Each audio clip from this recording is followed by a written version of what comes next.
The one secret to profiting over $14,000 without any advertising.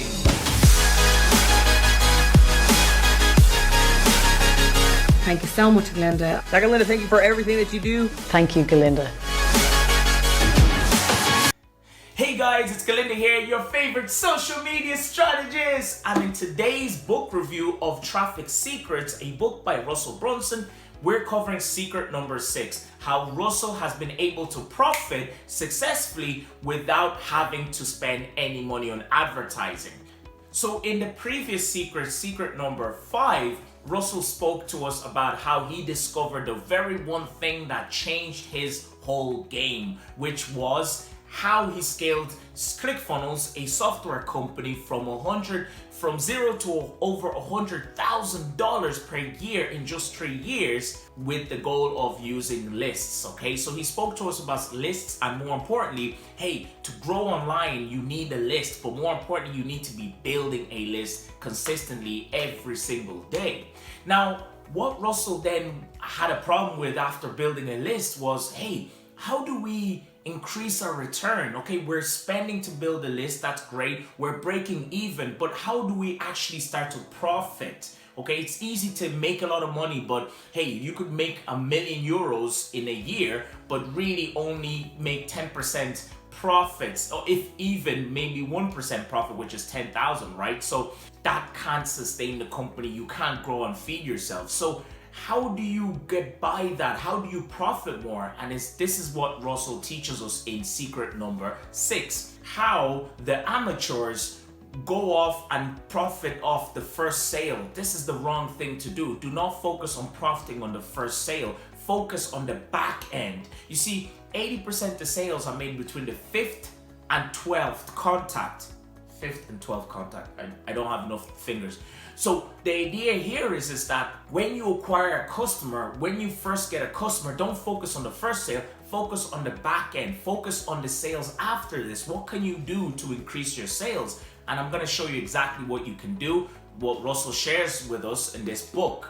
The other thing that Russell speaks to us about is, hey, Dan Kennedy, a great marketer, a legend in the online marketing space, said that a business that's going to win will be the business that can acquire the most, spend the most to acquire new customers. So you want your company to be at a position where, hey, you can successfully go out there in the marketplace and spend the most amount of money to acquire a new customer. So how do you do all of this? Because the idea is that Russell realized when he was able to take $1 per person and converting that person into $16, he knew he had a viable business that he can scale up fast. So your goal is to say, hey, what is my cost right now? How am I getting, what is it costing me to get a customer, and how can I bring up the value?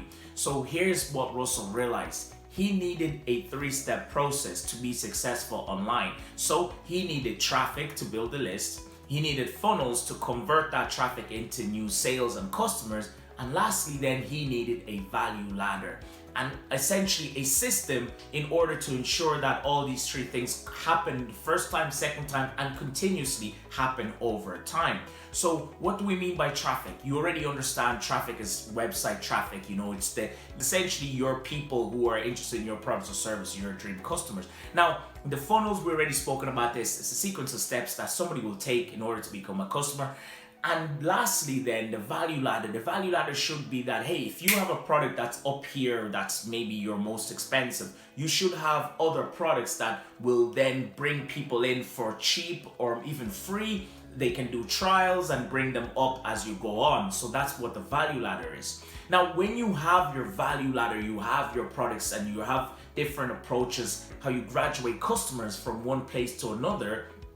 The idea is that you need a system around this. So Russell tells us about his approach, where his software, they do what they call follow-up funnels. And the idea of follow-up funnels, essentially you could do this yourself. You don't need ClickFunnels to do follow-up funnels, but the idea is that you want to have a system in place that can then send out a sequence of emails to your list of people who have already bought something from you or who are just sitting there, so that you can add value and get more sales. Now here's the thing. So Russell then continues to tell us about one thing. What you do with people who have already engaged with you, who already bought from you, the idea is that you don't want to leave money behind the table, because there are plenty more to be made with those people. There's more value to be added so that you can make more money by serving more of these people by having follow-ups, okay? And what you need to do is to have emails that follow up with people on your list who have already bought, who haven't bought, but the idea is that you want to do it in this sequential order. So the what?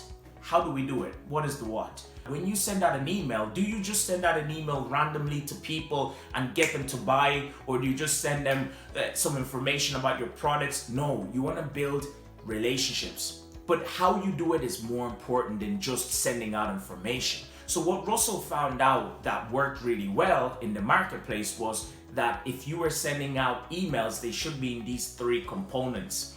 The first thing you want to do is create emotions. See, here's the thing. 80% of sales are made based on emotion. So people buy based on emotion. Then second, they base it on logic. So this means when you send out your emails, the first batch of emails, the first, second, third in a period of days or hours or months or weeks should be emotional based. Create the emotion of why and the feelings that give your customer base when they buy these products. That's the whole goal here. The idea after this, after they receive these emotional based emails or text messages, whichever way you reach your consumer based on your list, the next goal is you want to then create logic. So what do we mean by logic? You want to then teach people, repitch why that tool will help them. So emotion based is creating feelings. The pitch is creating logic in the sense that, hey, this is what you can achieve. You put €1, you get €3 back for my product. That makes sense. Once that clarity is there, confused buyers don't buy. Grant Cardone says that. So when you clarify that, they're more likely to buy. And the third component that you need in order to have a successful follow-up funnel is scarcity, or otherwise fear. You need to have a fear-based approach. So your other set of emails should be fear-based, meaning you want to get people to take action. Maybe there's a limited number of these things to happen. Maybe you're gonna close, you're gonna take it away from them if they don't take action. So when you have these three components in a systemized approach, you are able to then take that cost to acquire a customer and bring it up to even 6 times or perhaps more in your case. And that's how you profit more, because then you don't need advertising to get more customers. You already have your base of people. And if it was costing you $1 to get one person to buy, now they're bought from $1, but you're then following them up and offering them different offers and bringing them up the value ladder and making more money. And that's the secret how Russell's been able to going up from 0 to profiting like that, okay, $14,000 in literally a 30-day period without any advertising. And I'm sure he's doing that every day, every hour now, because he has a list of over 2 million people. So I hope you enjoyed that review of secret number 6 from the Traffic Secrets book. As always, guys, there should be a link of my affiliate link if you would like to get this book and help me out in my affiliate journey. Just click somewhere on this video. Do not forget to subscribe and hit that notification bell. I love you, my tribe. As always, it's been Ngalinda. And don't forget, when action beats talent, when talent sleeps. With all that being in mind, guys, let's go!